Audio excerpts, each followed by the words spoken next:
আসসালামু আলাইকুম, সবাইকে স্বাগত জানাচ্ছি ইতালির পালেরমো শহর থেকে। যারা কমিশন দেবেন সামনে, তাদের জন্য আজকের এই ভিডিওটা খুবই খুবই গুরুত্বপূর্ণ।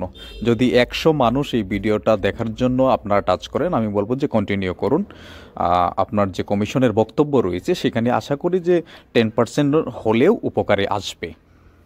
তো একটা ভিডিওতে আমি কথা বলছিলাম যে আক্রমণের প্রেক্ষাপট নিয়ে, যে কি টাইমে আপনার উপর আক্রমণ করা হয়েছিল এবং সেটা কোন পারপাসে আপনাকে আক্রমণ করা হয়েছিল এবং সেটা কত তারিখে এবং কত সালে আক্রমণ করা হয়েছিল। তো এই ব্যাপারটা যেরকম গুরুত্বপূর্ণ, ঠিক সেম আপনার উপরে যে আক্রমণ করা হয়েছিল সেটার উদ্দেশ্যটা আসলে কি, এইটা ঠিক তেমনই গুরুত্বপূর্ণ। এবং এই আক্রমণের পরবর্তী যে সময়টুকু রয়েছে, অর্থাৎ বর্তমান পর্যন্ত আপনি যে ইতালিতে বসবাস করতেছেন, ইতালিতে বসবাস করা অবধি আপনার কি কোনো রকম সমস্যা হচ্ছে কি না। সো প্রেক্ষাপটের সাথে আপনার দিনক্ষণের এবং তারিখের সাথে আপনি যে মেজর অ্যাক্সিডেন্ট হয়েছিলেন সেটার সাথে আপনার উদ্দেশ্য, অর্থাৎ আপনার যে নির্যাতন বা আপনার উপর যে আক্রমণের যে ব্যাপারটা, সেটা হওয়ার আগের মুহূর্তটাও কিন্তু খুবই গুরুত্বপূর্ণ এবং সেটার যে পরবর্তী সময় রয়েছে সেটাও কিন্তু সমানভাবে গুরুত্ব বহন করে। সো এই ধরনের প্রশ্ন কিন্তু আপনাকে 100% করা হবে। আর আমি এটা বিশ্বাস করি যে বাংলাদেশে আমরা যারা আজিলো আবেদনকারী রয়েছি, তারা আক্রমণের শিকার হয়েছি, সেটা কিন্তু অবশ্যই অবশ্যই আমরা বলি। যদি আমি রাজনৈতিক আশ্রয়ের একজন প্রার্থী হয়ে থাকি, তাহলে বিরোধী দল কর্তৃত্ব, তা আমি নির্যাতনের শিকার হয়েছি, আক্রমণের শিকার হয়েছি, সেটা বলি। আমি যদি রাজনৈতিক আশ্রয় না নিই, তাহলে আমার চাচাতো ভাই, ফুফাতো ভাই বা আশপড়শি যারা রয়েছে তাদের সাথে আমার জমির বিরোধ রয়েছে, তারা জমি নিয়ে তাদের সাথে আমার ঝগড়া বিবাদ রয়েছে, যার কারণে আমি আক্রমণের শিকার হয়েছি, এটা কিন্তু আমরা মাস্টলি বলি।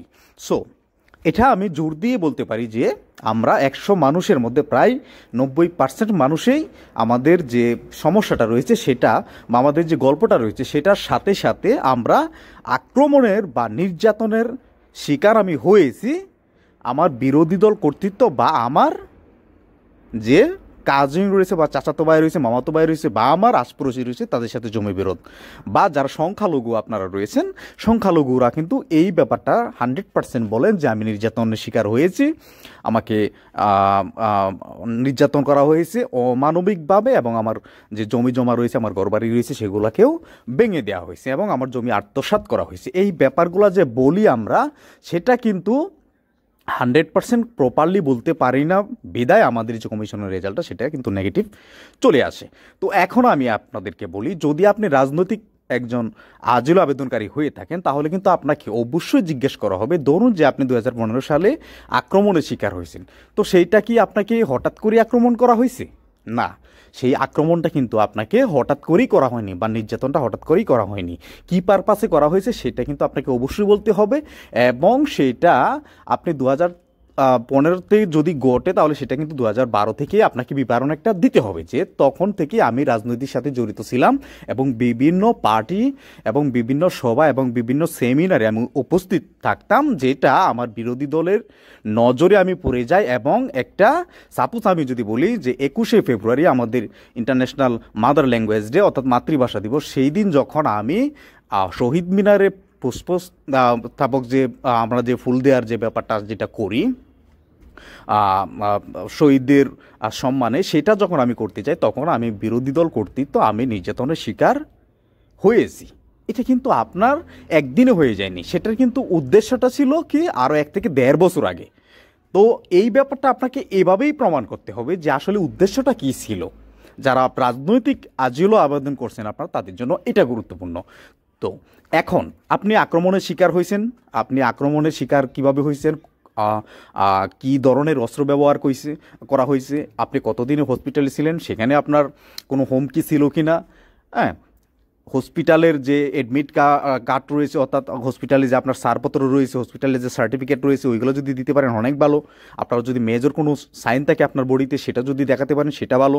এটা আমি বলছি আপনাদেরকে, এই বিষয়টা এখন নাই বললাম।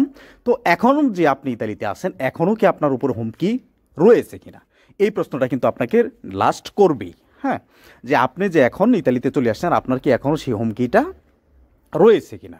তো আপনি নিশ্চিতভাবেই সেটা কি বলতে হবে যে হ্যাঁ এখনও পর্যন্ত আমার হুমকি রয়েছে, এমনকি আমি দেশে যদি ব্রেক করি তাহলে আমাকে মৃত্যু পর্যন্ত হয়ে যেতে পারে, এরকম হুমকি দিচ্ছে প্রতিনিয়ত। ইভেন আমার যে পরিবার রয়েছে, আমার ওয়াইফ রয়েছে, আমার মা বাবা রয়েছে, আমার ভাই রয়েছে, তাদের উপর প্রতিনিয়ত হুমকি চলছে। ব্যাপারটা এরকমভাবে আপনার বলতে হবে।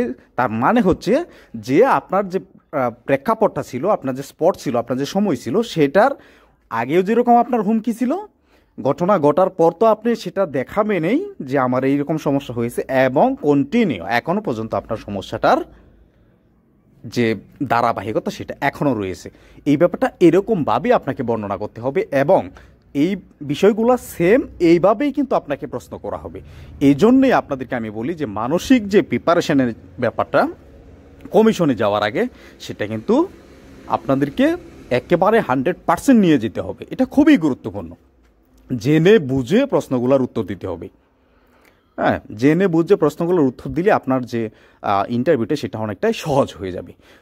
এখন আমি বলি, যারা আপনারা জমি বিরোধ সংক্রান্ত যে নির্যাতনের শিকার হন, সেই ব্যাপারটা একেবারেই সেম এই রাজনৈতিক যে ব্যাপারটা সেটার মতোই হয়।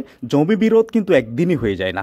এই ব্যাপারটা আপনাকে মনে রাখতে হবে যে গ্রামে বা শহরে যেখানেই জমি নিয়ে বিরোধ হয় না কেন, সেটা কিন্তু বছরের পর বছর আমাদের যে স্থানীয়ভাবে যারা জমি মাপের কাজ করে, তারা কিন্তু একের পর এক মাপামাপির কাজ করে সেটা কিন্তু লাস্ট একটা পর্যায়ে গিয়ে হামলার বা নির্যাতনের যে ব্যাপারটা সেটা কিন্তু ঘটে যায়। তো এটা আপনাদেরকে বলতে হবে যে আপনি আসলে কোন জমিটা, কত দাগের জমিতে আপনি এই যে এতদিন যাবৎ যে আপনি আপনার জমি সংক্রান্ত যে ব্যাপারটা মাপামাপি করলেন আপনি, হ্যাঁ, আপনার চাচার সাথে যে আপনার যে বিরোধটা ডে বাই ডে শুধু খালি উন্নতির দিকে গিয়েছে, সেটা আপনার কীভাবে করা হয়েছে সেটা কিন্তু আপনার লাস্ট প্রিভিয়াস, অর্থাৎ যেদিন আপনার ঘটনাটা ঘটে গেছে তার আগে থেকে 1 বছর আপনাকে বর্ণনা 100% দিতে হবে। এবং সেটা এখনও পর্যন্ত আপনার বিরোধ রয়ে গেছে, আপনি ইতালিতে রয়েছেন, এখনও পর্যন্ত আপনার বিরোধ রয়ে গেছে, আপনার যে পরিবারের আপনার ছোটো ভাই রয়েছে, আপনার বড় ভাই রয়েছে, তারা এখনও পর্যন্ত কন্টিনিউ সেই বিষয়টা সাফার করতেছে। এরকমভাবেই কিন্তু আপনার যে নির্যাতন বা আক্রমণের শিকার সেটা কিন্তু প্রুফ করতে হবে। আমি মনে হয় আপনাদেরকে ব্যাপারটা বোঝাতে পারছি। প্রথমত আপনি কমিশনে যে বিষয়টা বলবেন সেটা হচ্ছে যে আপনি নির্যাতনের শিকার হয়েছেন, সেটা কত সালে হয়েছেন এবং কত তারিখে হয়েছেন, কী ধরনের অস্ত্র ব্যবহার করেছে সেটা বলবেন, এবং সেই ঘটনা ঘটার প্রিভিয়াস অর্থাৎ আগের 1 থেকে 2 বছরের একটা সংক্ষিপ্ত আকারে একটা একটা ভূমিকা দেবেন, যেটা আসলে একটা সময় গিয়ে যখন আপনারা উপরে হামলা করা হয় সেটা আসলে খুব বেশি হয়ে যায়, এটা লাস্ট 2 বছর থেকেই আসলে তৈরি করা হয়েছিল প্ল্যান মাফিক, এটা বলবেন। এবং এখনও পর্যন্ত যে আপনি ইতালিতে রয়েছেন, এই ইতালিতে থাকা অবস্থাতেও আপনার পরিবার এবং আপনার উপরে ওই হুমকিটা প্রতিনিয়ত হচ্ছে। এইটাই হচ্ছে সবচেয়ে টার্নিং পয়েন্ট। নির্যাতনের ব্যাপারটা আপনি বলে দিলেন আর তারা বিশ্বাস করে নিল, ব্যাপারটা কিন্তু সম্পূর্ণ এরকম না। সো এটাকে বিশ্বাস করতে হলে যেমন আপনার দলিল দরকার, ঠিক তেমনই আপনার যে কথা বলার ধরন এবং আপনার যে উপস্থাপন, আপনার যে যুক্তি, সেগুলো মাথায় রেখেই কিন্তু আপনাকে কথা বলতে হবে। আর এভাবে বললে আশা করি আপনাদের কমিশন পজিটিভ আসবে ইনশাল্লাহ। ধন্যবাদ সবাই।